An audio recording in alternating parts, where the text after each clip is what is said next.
When I first married Sarah, I thought we had built the perfect life. We had a comfortable home, stable finances, and our daughter, Emily, who was the center of my world.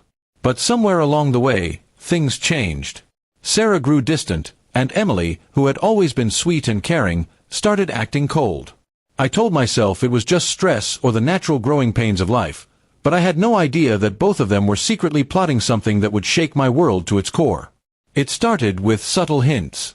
Sarah would make comments about needing excitement in her life, and Emily, now in her early 20s, would mock my work ethic, saying I was boring. Then, one day, I overheard Emily talking to a friend on the phone, laughing about Dad's face when he finds out. My stomach tightened, but I didn't confront her right away. Instead, I decided to pay closer attention. A week later, Sarah left her phone on the kitchen counter. A message popped up from an unknown number, *, can't wait to see you tonight. Don't worry, he'll never know. *, my hands shook as I read it, but something told me this was too easy, almost like it was planted. I later found out I was right. Over the next month, Sarah and Emily began, accidentally, letting me see photos and messages suggesting they were both involved with other men. Emily posted selfies with an older man, and Sarah kept forgetting to delete texts from someone she called Mark. It was cruel and calculated, but the thing was, I didn't believe it was real. They were trying to make me jealous or break me down. One night, Emily confessed that she was dating a married man, and Sarah claimed she was seeing an ex from high school. Their tone was smug, as if they were expecting me to yell, cry, or beg. I didn't give them the satisfaction. I simply nodded and said, I see. That seemed to throw them off. They exchanged a quick glance, almost like they were unsure of the next step in their plan. That night, I lay in bed thinking about all the years I had sacrificed for them, how I'd worked long hours, provided for every comfort, and put their needs before mine. If they wanted a reaction, I'd give them one, but on my terms. And it wouldn't be the reaction they were hoping for. The next morning, I called my lawyer. Quietly, I began moving assets into a trust under my name only. I froze our joint accounts, rerouted my salary to a new bank, and started preparing divorce papers. Meanwhile, I acted like nothing was wrong. I smiled at dinner, made small talk, and even agreed to take Sarah out for a date night. 2 weeks later, I set my plan in motion.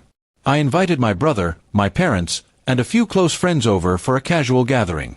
I told Sarah and Emily it was just a family dinner. But during dessert, I stood up, pulled out a folder, and began reading aloud the messages and photos they had been flaunting. I asked each of them, "Is this real? Or were you just trying to manipulate me?" They stayed silent, realizing everyone in the room now knew. The air grew heavy with embarrassment. My mother shook her head in disgust. My brother muttered under his breath, "Unbelievable!" I calmly explained how, whether their affairs were real or fake, they had destroyed any trust one had left. Then I handed Sarah her divorce papers right there at the table. Emily started crying, saying it was just a prank, and they didn't mean it. Sarah tried to claim it was a way to test my love for them. But the damage was already done. I told them I no longer wanted either of them in my home, and that they'd have to find somewhere else to live. Within a week, Sarah moved in with her sister, and Emily went to stay with a friend. They were shocked when they realized they had no access to my money, no car in their name, and no claim on the house. My lawyer had made sure of that. Months later, I heard through mutual acquaintances that both of them were struggling financially. Sarah's sister eventually kicked her out, and Emily dropped out of college because she couldn't afford tuition. Part of me felt sorry for them, but not enough to undo what I had done. They had played a game, and they lost. As for me, I found peace in solitude. I reconnected with old friends, started traveling, and finally began living for myself. The hurt they caused didn't vanish overnight, but each day I reminded myself, they had underestimated me, and I had turned their scheme into their downfall. Sometimes, people think they're smarter than you.